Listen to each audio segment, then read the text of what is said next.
nakagapos sa higera sa gitna ng madawag at mapanglaw na gubat sa labas ng Albania, anak ni Duque Briseyo at Prinsesa Floresca.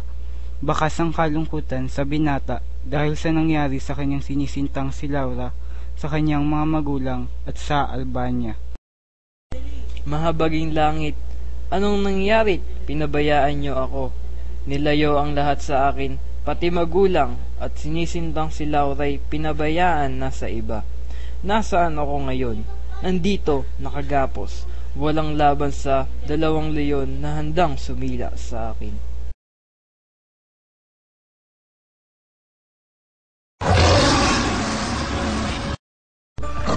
Ang hindi alam ni Florante, may kasama siya sa gubat na iyon, isang morong gererong nagngangalang Aladdin.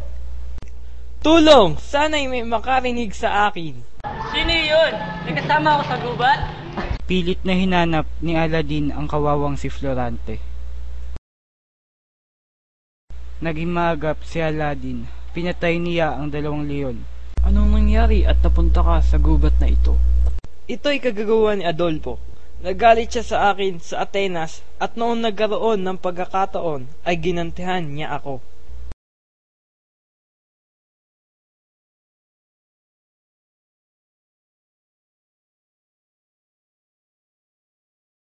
Sa iba't ibang lugar, malugod ko ang pinapakilala sa inyo si Florante, isa sa pinakamagaling na mag-aaral dito sa Atenas.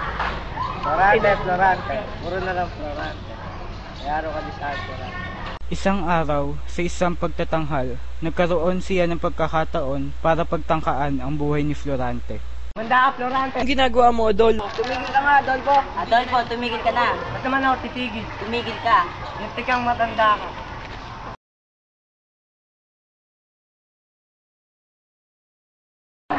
Dahil sa pagsira mo sa pagtatanghal, pinapalayas kita dito sa Atenas. Bumalik ka na sa pinanggalingan mo. Mayaro ka di sa Florante.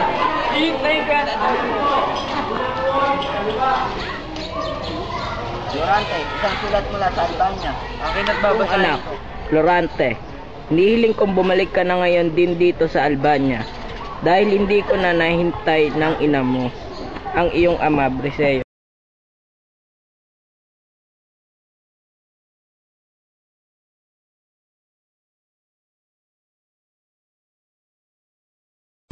Kinabukasan, umuwi na rin si Florante. Ama, ano nangyari kay ina? Umano na siya bago ka nakauwi. Habang naglalakad si Florante, nagkita sila ni Adolfo.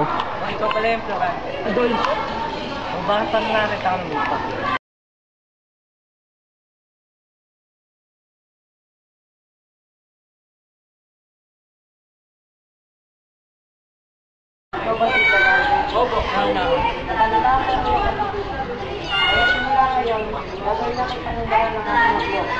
Salamat po. Sino ang ganito nilag na? Laura, ang kahit sa isa kong anak. Siya ang dama ni Laura. Sino ka nga pala? Ako nga pa pala si Leandro.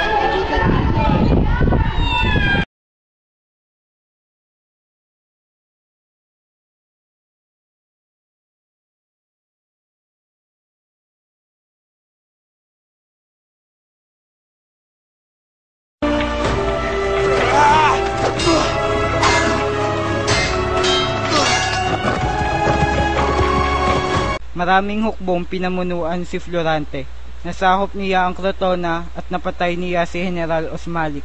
Bumalik siya sa Albania, nabigla sila sa kanilang nakita. Bandila ng Media Luna? Si Laura ba yan mukhang papatayin siya? Iligtas natin sila!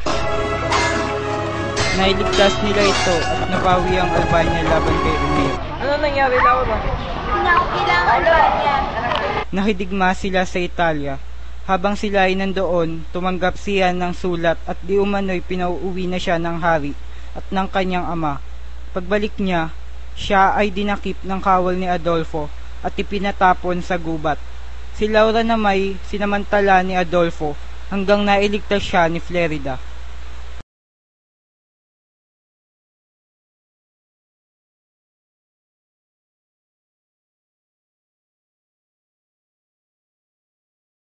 Ikaw, bakit ka nandito? Sarili ko nga mga dahilan. Bakit? Ano nangyari? Pinagulit sa akin ng taong mahal ko.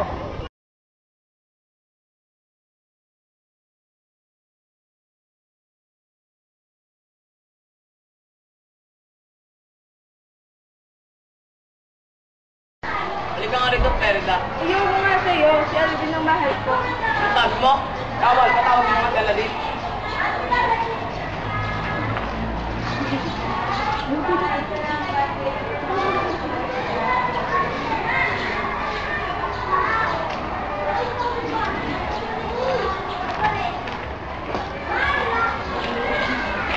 Pinapatawag natin ng kamatayan dahil sa pagbabayaan mo sa luman niya. Kung wala, pumapayag na ako pakasal sa'yo. Kung gayon, papatawag na lang kita sa pagkubatan. Nasunod si Aliadab. Kamusta na kaya si Aladdin? Siguro'y ayos lang siya sapagkat kaya niya ang sarili. Sana tama.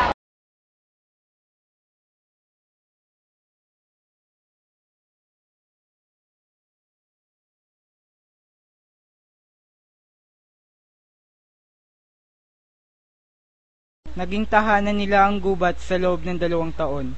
Hanggang isang araw, may naulinigan silang tinig ng mga babae. Ilaw ko ba yun? Nerida ata. Sige!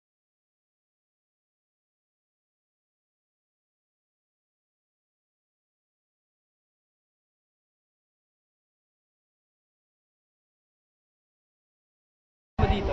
Hindi ko tinanggap ang alok ni Adolfo. At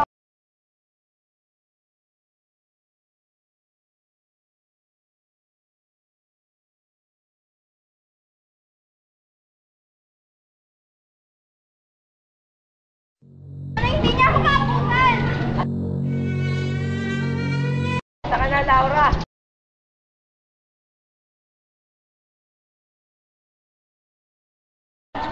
Tigilan mo siya!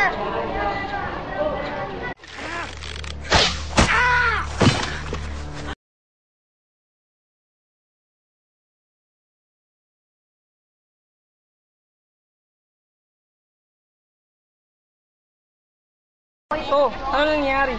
Tumakas ako sa kasal namin.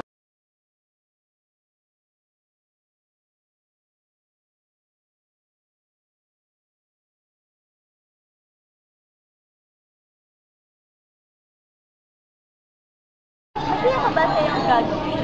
Hindi. Ginagawa ko lang ito para kay Aladdin. Bakit hindi ka tumakas? Tulungan mo ako. Sige. Si Perda. Wala. Anong klase ka?